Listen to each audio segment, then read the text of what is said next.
जब मैं छोटी थी ना तो मेरे जो मैक्सिमम काम है वो मेरी सिस्टर किया करती थी। I was deeply connected with my sisters. और उसका कारण एक ये भी है क्योंकि मैं सबसे छोटी हूँ और एक गैप के बाद भी पैदा हुई। सुबह स्कूल को तैयार होके जाना, सुबह ये सब बड़ी अजीब सी दिनचर्या होती थी। लेकिन मुझे आज ये रियलाइज होता है कि वो वक्त सच में बहुत अच्छा था। कितनी अच्छा होता था ना जब हम सुबह-सुबह 7 बजे स्कूल के लिए निकल जाया करते थे तैयार होकर, और फिर उसके बाद हम लौट कर आते थे 1 डेढ़ बजे। फिर घर पे आके कोई छोटा-सा काम रिमेनिंग है वो करना, खाना खाना, तैयार होना, उसके बाद टीवी देखना 2 घंटे, 2-3 घंटे, फिर थोड़ा रेस्ट करके अपनी वापस पढ़ाई में लग जाना, होमवर्क कंप्लीट करना। इतने में 8-1 बज जाते थे। फिर टीवी देखना और फिर आराम से सो जाना क्योंकि अगले दिन सुबह फिर दौड़ना होता था। और ये सच में बहुत प्यारे दिन हुआ करते थे क्योंकि मुझे बहुत अच्छा लगता था दोपहर में जब हम आते थे, खासकर सर्दियों के दोपहर में। तो हमारी मम्मी ही नहीं, आस पड़ोस की और लेडीज भी छत पर हुआ करती थी। और जब वो छत पर हुआ करती थी तो उनकी बातें चला करती थी, कई किस्से कहानियाँ हुआ करती थी क्योंकि मेरी मम्मी जो थी वो सिलाई किया करती थी। तो मेरे साथ एक प्लस पॉइंट और ये भी था कि मम्मी के पास आस पड़ोस की बहुत बुजुर्ग महिलाएं आकर बैठा करती थी। उन्हीं में थी एक हमारी अंगूरी बुआ। अंगूरी बुआ को अगर देखा जाए तो वो ज्ञान का भंडार थी।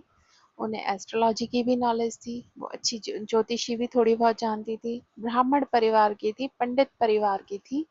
तो उन्हें पूजा पाठ वगैरह की बहुत ही अच्छी नॉलेज थी, और वो नॉलेज बांटना वो कभी भी नहीं भूलती थी।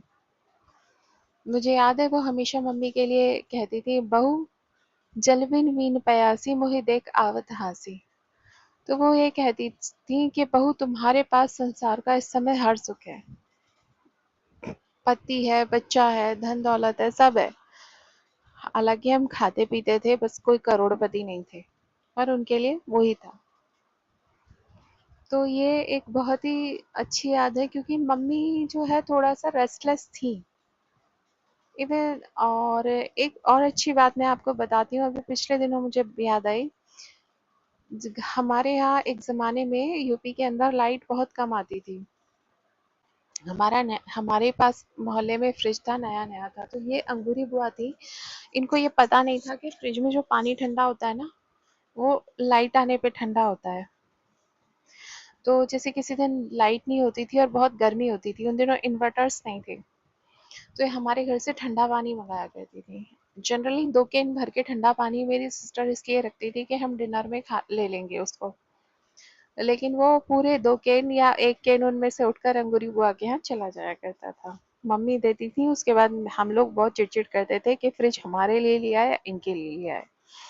तो उससे वो ज़माना था जब हमारे पड़ोस के लोग हमारे फ्रिज में अपना सामान रखवा दिया करते थे, सब्जी, आटा, कि खराब ना हो जाए। तो ये वो उन दिनों की बात है। और ऐसे का ऐसा जिसका जो सामान था वैसे ही उठ के जाता था, कभी कोई चीटिंग नहीं होती थी। ये भी एक अच्छी और बड़ी सी बात है। आप लोगों में से कितने लोगों ने इस तरीके की शेयरिंग की है, मुझे बताना। मुझे याद है मेरे आस पड़ोस की महिलाएं, क्योंकि मेरी मम्मी सिलाई किया करती थी, तो उनके हाथ में हमेशा पैसे रहते थे। तो मैं उनके गुणगान नहीं कर रही हूँ, पर एक कॉमन हैबिट जो थी कि she was very helpful for everyone. मैंने देखा कई बार बहुत सारे लोगों की वो बिना शर्त ही मदद कर देती थी। जैसे एक हमारी पड़ोसन थी, वो आया करती थी कि आज मेरा एकादशी का व्रत है या आज मेरा ये व्रत है, घर में कुछ भी नहीं है, आपके पास कुछ पैसे हों तो फाइनेंशियली मेरी हेल्प कर दीजिए। मम्मी तुरंत करती थी। उस टाइम में छोटी छोटे अमाउंट की भी बहुत वैल्यू थी। आज की तरह रिसेशन वाला स्टेटस नहीं था कि 100 रुपए में भी आपको कुछ नहीं आता, लेकिन एट दैट टाइम 10 रुपए 5 रुपए में आलू अच्छे से आ जाते थे।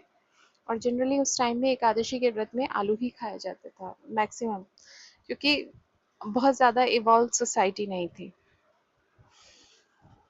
इस तरह की मदद। और एक और बात थी, आस पड़ोस में बहुत अच्छा था। जैसे किसी के यहाँ कोई आ रहा है गेस्ट, कभी कुछ सब्जी नहीं है, कुछ नहीं है, तो कोई भी इजीली हेल्प कर दिया करता था। फॉर एग्जाम्पल मेरे ही मामा जी एक बार सरप्राइजिंगली आ गए थे, कुछ था नहीं, पापा भी घर पे थे नहीं, मम्मी जाती नहीं थी सब्जी वगैरह लेने, तो हमारे सामने वाली दीदी ने फटाफट आलू दे दिए, मम्मी ने आलू की सब्जी और रोटियां बना दी, हो गया। क्या आज के दौर में हम सभी एक्सपेक्ट कर सकते हैं इस तरह की सिंपलिसिटी? बहुत मुश्किल है।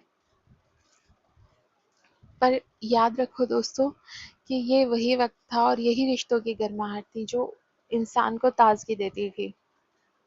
मुझे आज भी याद है जब हमारे एग्जाम्स हुआ करते थे तो हमारे एरिया की जो सफाई कर्मचारी थी उन्हें हम चाची कहते थे और उनकी सासू माँ को दादी कहते थे। तो बुधिया था उनका नाम, बुधिया अम्मा, और उनकी बहू, उनका नाम मैं भूल रही हूँ। तो मम्मी ने एक बार कहा कि बहन जी, आ, बच्चे सुबह पेपर देने जाते हैं, आप खाली टोकरा लेके मत आया करो। तो वो बोली, भाभी जी आपने मुझे अब बताया, लो मैं कल से 4 कंडे डाल के लेके आया करूंगी, बच्चों के जब पेपर हो जाए तब बता देना मुझे। और वो इसी तरीके से आई, क्योंकि वो भी अर्ली मॉर्निंग आते थे, हम लोग भी पेपर देने अर्ली मॉर्निंग जाया करते थे। तो it was really fascinating to have that kind of time. ये बहुत अच्छा समय था, बहुत अच्छे लोग थे, बहुत एडजस्टमेंट वाले लोग थे, शायद इसीलिए तब शादी फटाफट हो जाती थी और जनरली सब खुश ही रहते थे। अब कोई एडजस्टमेंट ही नहीं करना चाहता, कोई भी फ्लेक्सिबल नहीं है, हम बहुत रिगीड होते जा रहे हैं। I am perfect, I am right, I am so, I wish that मैं ऐसा, मुझे ये चाहिए, मुझे ये करना है, मुझे ये खाना है, मुझे ये पहनना है, मुझे ये पसंद है, मुझे कभी हम में से कोई भी ये नहीं सोचता मैं की बजाय हम सब मिलकर ये करेंगे, हम सब मिलकर ये करें तो कैसा रहेगा, हम सब यहाँ ये चीजें करें तो कैसा रहेगा। तो इस जब धारणा पे आते हैं ना, जिंदगी बदल जाती है। चलिए बाकी के किस्से फिर कभी, आज के लिए इतना ही काफी है। Thank you. और आज की डायरी मैं यहीं बंद करती हूँ, अगली डायरी मैं फिर शुरू करूंगी। Thank you.